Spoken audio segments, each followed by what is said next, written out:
नमस्कार दोस्तों, क्या आपको पता है जुलाई 2017 में चाइनीज गवर्नमेंट ने डिज्नी के विनी द पू कार्टून की इमेज को केवल इस कारण से बैन कर दिया था क्योंकि लोग इसे शी जिनपिंग से कंपेयर करने लगे थे। और दुनिया के 70% सेलफोन्स केवल चाइना में ही मैन्युफैक्चर किए जाते हैं। आज की डेट में चाइना के 18 देशों के साथ बॉर्डर इश्यूज हैं। आखिर कैसे चाइना ने 1980 से लेकर 2023 तक $17 ट्रिलियन की इकोनॉमी हासिल कर ली? क्यों एक कार्टून की इमेज से ही चाइनीज गवर्नमेंट परेशान हो जाती है? और कौन है ये इंसान जिसकी अजीबोगरीब पॉलिसीज की वजह से चाइना में ही 40 से 80 मिलियन लोगों की डेथ हो गई थी? आखिर क्यों चाइना इस दुनिया के लिए एक मेजर थ्रेट है? Chapter 1, cruel history of China. China की क्रूल हिस्ट्री की शुरुआत होती है इस आदमी से, माओ जेडोंग, जो कि एक चाइनीज क्रांतिकारी से लेकर पॉलिटिकल लीडर और पीपल्स रिपब्लिक ऑफ चाइना का फाउंडिंग फादर भी था। माओ का जन्म चाइना के हनान प्रोविंस के शाओशान विलेज में हुआ था। इसके पिता एक किसान और फेमस ग्रेन डीलर भी थे। 13 साल की एज में माओ ने पूरे टाइम अपने फैमिली फार्म में काम किया और कुछ टाइम बाद माओ ने चांगसा में हायर एजुकेशन लेने के लिए अपना घर छोड़ दिया। अक्टूबर 10, 1911 में किंग डायनेस्टी के साथ हुई लड़ाई में माओ ने 6 महीने तक एक सोल्जर के रूप में बिताए।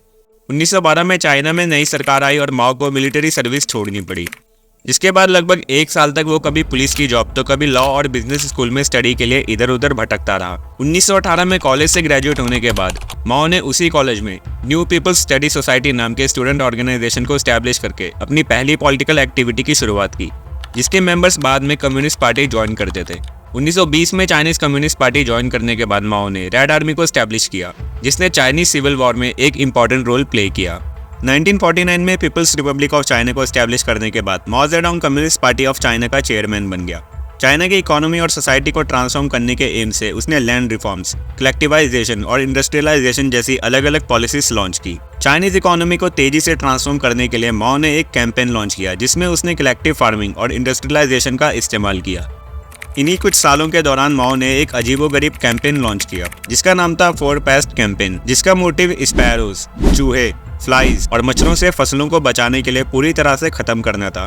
जिसके बाद वहाँ के लोगों ने लाखों की संख्या में स्पैरोज को मारना शुरू कर दिया। जिसके बाद चाइना में लोकस्ट और अलग अलग तरह के कीड़ों की पॉपुलेशन ज़्यादा हो गई और इकोलॉजिकल इम्बैलेंस के कारण लाखों लोग भुखमरी का शिकार हो गए। Chapter 2, a deep dive into चाइना's global agenda, the डेब्ट ट्रैप। आज के टाइम पे चाइना वर्ल्ड की सेकंड लार्जेस्ट इकोनॉमी बन चुका है और फॉर्च्यून 500 की लिस्ट में 30 कंपनियां तो केवल चाइना की ही है। चाइना खुद को पॉवर्टी रिडन कंट्री से $3 ट्रिलियन फॉरेन रिजर्व रखने वाला देश बना चुका है। अपनी इकोनॉमी का यूज करके चाइना छोटे छोटे देशों को डेवलपमेंट्स के नाम पर सॉफ्ट कंडीशंस वाले लोन ऑफर करता है और जब वो देश लोन चुका नहीं पाते तो बदले में उन्हें चाइना को अपनी टेरिटरी का कुछ हिस्सा देना पड़ता है। इस ट्रैप में Sri Lanka, Maldives, Australia, Angola, Greece, Djibouti, Kenya जैसे देश ऑलरेडी फंस चुके हैं, जिसमें श्रीलंका का हम्बनटोटा पोर्ट, लाओस का नेशनल पावर ग्रिड, जिबूती में मिलिट्री बेस भी शामिल है। The wolf warrior diplomacy. Twitter और दूसरे सोशल मीडिया प्लेटफॉर्म में चाइनीज डिप्लोमेट्स कहीं ज़्यादा एक्टिव रहते हैं कंपेयर टू अदर कंट्रीज।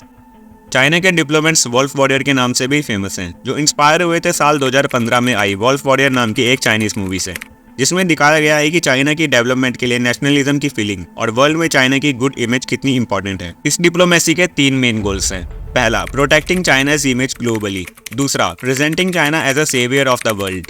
तीसरा, showing China as a great and powerful from the rest of the world. The BRI project. अभी के टाइम पे BRI यानी कि belt and road initiative project China के लिए मोस्ट इंपॉर्टेंट है, जिसकी एस्टिमेटेड कॉस्ट $1 ट्रिलियन में है, जिसकी अनाउंसमेंट चाइना के प्रेसिडेंट शी जिनपिंग ने 2013 में की थी। इस प्रोजेक्ट के तहत चाइना वर्ल्ड के सारे मेजर ट्रेड रूट्स को एक साथ जोड़ना चाहता है और अगर फ्यूचर में ये प्रोजेक्ट सक्सेस हो गया तो चाइना इन बड़े ट्रेड रूट्स को कंट्रोल करेगा। Expansionist policy of China.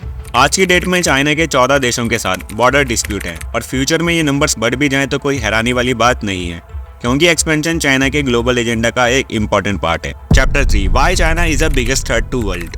आखिर कौन से ऐसे कारण है जिससे पूरी दुनिया को चाइना से खतरा है? Number 1, the fight for semiconductors. क्या आपको पता है केवल ताइवान अकेले वर्ल्ड की 60% सेमीकंडक्टर चिप्स प्रोड्यूस करता है? आज हम जो भी इलेक्ट्रॉनिक डिवाइस यूज करते हैं, एक सेल फोन से लेकर महंगी कार तक, वो सब इस चिप के बिना किसी काम के नहीं है। ताइवान की सेमीकंडक्टर इंडस्ट्री को सिलिकॉन शील्ड भी कहते हैं, क्योंकि ये एक बड़ा रीजन है जो दुनिया को इससे चाइना से डिफेंड करने पर मजबूर करता है। जरा सोचो कि अगर इस इंडस्ट्री पर चाइना का कब्जा हो जाए तो क्या होगा। चाइना अपनी मर्जी से इस इंडस्ट्री को कंट्रोल करेगा और ये इंडस्ट्री पूरे वर्ल्ड ऑर्डर को चेंज कर सकती है। Number 2, upcoming unknown disease.